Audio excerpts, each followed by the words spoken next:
ಪ್ರತಿದಿನ ಮಕ್ಕಳು ಸ್ಕೂಲಿಂದ ಬಂದಾಗ ಸ್ನ್ಯಾಕ್ಸನ್ನು ಕೇಳ್ತಾರೆ. ಹಾಗೆ ಟೀ ಅಥವಾ ಕಾಫಿ ಕುಡಿಬೇಕಿದ್ರೆ ನಮಗೇನಾದರೂ ಸ್ನ್ಯಾಕ್ಸ್ ಬೇಕು ಅಂತ ಅನಿಸ್ತಾ ಇರುತ್ತೆ. ಹಾಗೆ ಊಟಕ್ಕೆ ಏನಾದರೂ ಸೈಡಿಗೆ ಏನಾದರೂ ಬೇಕು ಅನಿಸ್ತಾ ಇರುತ್ತೆ. ಇದಕ್ಕೆಲ್ಲ ಪರ್ಫೆಕ್ಟ್ ಆಗಿರುವಂತಹ ಒಂದು ಸ್ನ್ಯಾಕ್ಸ್ ಒಂದಿಗೆ ಬಂದಿದ್ದೇನೆ.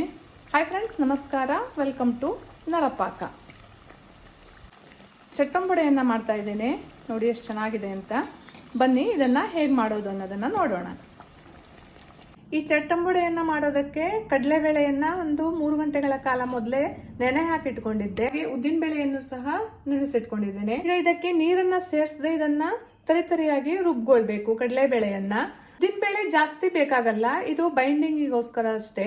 ಇದನ್ನ ಫೈನ್ ಪೇಸ್ಟ್ ಮಾಡ್ಕೊಳ್ಬೇಕು, ನೀರನ್ನ ಹಾಕಬಾರ್ದು. ನೋಡಿ, ಕಡಲೆಬೇಳೆಯನ್ನ ಈ ಹದದಲ್ಲಿ ರುಬ್ಕೊಳ್ಬೇಕು. ಸ್ವಲ್ಪ ಬೇಳೆಗಳು ಇರಬೇಕು. ಈ ತರ ಇದನ್ನ ರುಬ್ಕೊಳ್ಬೇಕು. ಉದ್ದಿನಬೇಳೆಯನ್ನು ಸಹ ರುಬ್ಕೊಂಡು ಇದಕ್ಕೆ ಸೇರಿಸ್ಕೊಂಡಿದ್ದೇನೆ. ಒಂದು ಮಿಕ್ಸಿ ಜಾರಿಗೆ ಸ್ವಲ್ಪ ಕಾಯಿ ತುರಿಯನ್ನು ಹಾಕ್ಕೊಂಡಿದ್ದೇನೆ.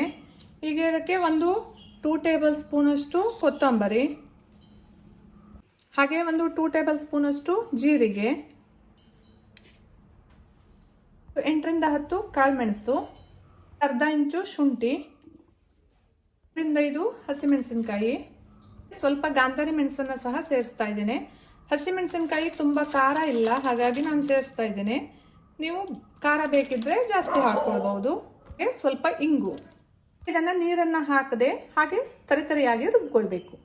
ನೋಡಿ, ಈ ರುಬ್ಬಿಟ್ಕೊಂಡಿರೋ ಮಿಶ್ರಣವನ್ನು ಈಗ ಇದಕ್ಕೆ ಸೇರಿಸ್ಕೊಳ್ತಾ ಇದ್ದೇನೆ.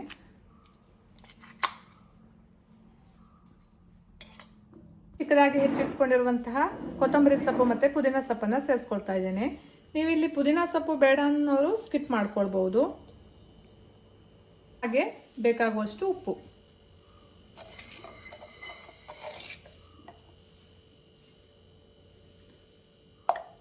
ಈಗ ಇದನ್ನು ಚೆನ್ನಾಗಿ ಮಿಕ್ಸ್ ಮಾಡ್ಕೊಳ್ಬೇಕು.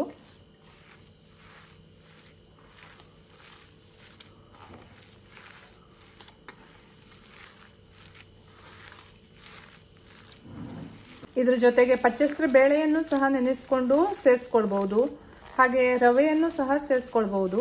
ನಾನು ಯಾವುದನ್ನು ಸೇರಿಸ್ತಾ ಇಲ್ಲ. ನೋಡಿ, ಹೀಗೆ ಸರಿಯಾಗಿ ಎಲ್ಲವೂ ಮಿಶ್ರಣವಾಗುವಂತೆ ಇದನ್ನು ಕಲಿಸ್ಕೊಳ್ಬೇಕು. ತುಂಬ ಚೆನ್ನಾಗಿ ಪರಿಮಳ ಬರ್ತಾ ಇದೆ. ಈಗ ಇಲ್ಲಿ ಎಣ್ಣೆಯನ್ನು ಕಾಯೋಕೆ ಇಟ್ಕೊಂಡಿದ್ದೇನೆ. ಎಣ್ಣೆ ಚೆನ್ನಾಗಿ ಕಾದಿದೆ ನೋಡಿ. ಈಗ ಈ ಕಾದಿರೋ ಎಣ್ಣೆಯಲ್ಲಿ ಈ ಹಿಟ್ಟನ್ನು ಚೆನ್ನಾಗಿ ತಟ್ಕೊಂಡು ರೌಂಡ್ ಆಗಿ ತಿಳುವಾಗಿ ತಟ್ಕೊಂಡು ಎಣ್ಣೆಯಲ್ಲಿ ಬಿಟ್ಕೊಳ್ಬೇಕು. ಇದೇ ರೀತಿಯಾಗಿ ಎಣ್ಣೆಯಲ್ಲಿ ಎಲ್ಲ ಅಂಬೊಡೆಗಳನ್ನು ಬಿಟ್ಕೊಳ್ತೇನೆ.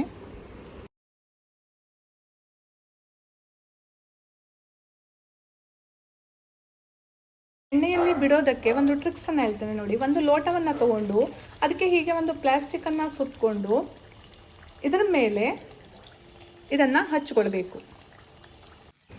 ಈ ಪ್ಲಾಸ್ಟಿಕ್ಕಿಗೆ ಸ್ವಲ್ಪ ನೀರನ್ನು ತಾಗಿಸ್ಕೊಂಡು ಎಷ್ಟು ತೆಳುವಾಗಿ ಬೇಕೋ ಅಷ್ಟು ತೆಳುವಾಗಿ ಹಚ್ಕೊಳ್ಬೇಕು.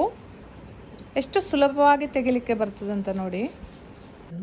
ಕೆಲವರು ಅಂಗೈಯಲ್ಲಿ ತಟ್ಕೊಳ್ತಾರೆ, ತೆಗಿಲಿಕ್ಕೆ ತುಂಬ ಕಷ್ಟಪಡ್ತಾರೆ. ಈ ರೀತಿಯಾಗಿ ಮಾಡಿಕೊಂಡ್ರೆ ಎಷ್ಟು ಈಸಿಯಾಗಿ ಇದನ್ನು ತೆಗಿಬಹುದು ಅಂತ. ಸಣ್ಣ ಉರಿಯಲ್ಲಿ ಬೇಯಿಸ್ಕೊಳ್ಬೇಕು. ಇದನ್ನು ತುಂಬ ದೊಡ್ಡ ಉರಿಯಲ್ಲಿ ಬೇಯಿಸ್ಕೊಳ್ಬಾರ್ದು. ಉರಿಯನ್ನು ದೊಡ್ಡದಾಗಿ ಇಟ್ಕೊಂಡ್ರೆ ಮೇಲ್ಗಡೆ ಕೆಂಪಾಗಿಬಿಡುತ್ತೆ, ಬೇಗ ಒಳಗಡೆ ಬೇಯೋದಿಲ್ಲ. ಹಾಗಾಗಿ ಸಣ್ಣ ಉರಿಯಲ್ಲಿ ಬೇಯಿಸ್ಕೊಳ್ಬೇಕು. ಗರಿಯಾಗಿರುತ್ತೆ, ತುಂಬಾ ಟೇಸ್ಟಿಯಾಗಿರುತ್ತೆ.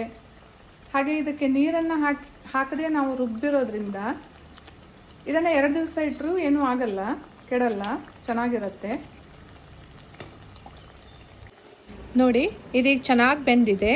ಈಗ ಇದನ್ನು ಎಣ್ಣೆಯಿಂದ ತೆಕ್ಕೊಳ್ತಾ ಇದ್ದೇನೆ.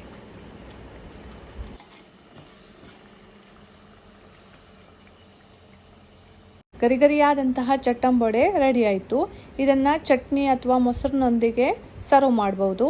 ನಾನಿಲ್ಲಿ ಮೊಸರಿನೊಂದಿಗೆ ಸರ್ವ್ ಮಾಡ್ತಾ ಇದ್ದೇನೆ. ನನ್ನ ಈ ವಿಡಿಯೋ ಇಷ್ಟ ಆದರೆ ಲೈಕ್ ಮಾಡಿ, ಶೇರ್ ಮಾಡಿ, ಕಮೆಂಟ್ ಮಾಡಿ ಹಾಗೂ ಸಬ್ಸ್ಕ್ರೈಬ್ ಮಾಡಿ. Thank you.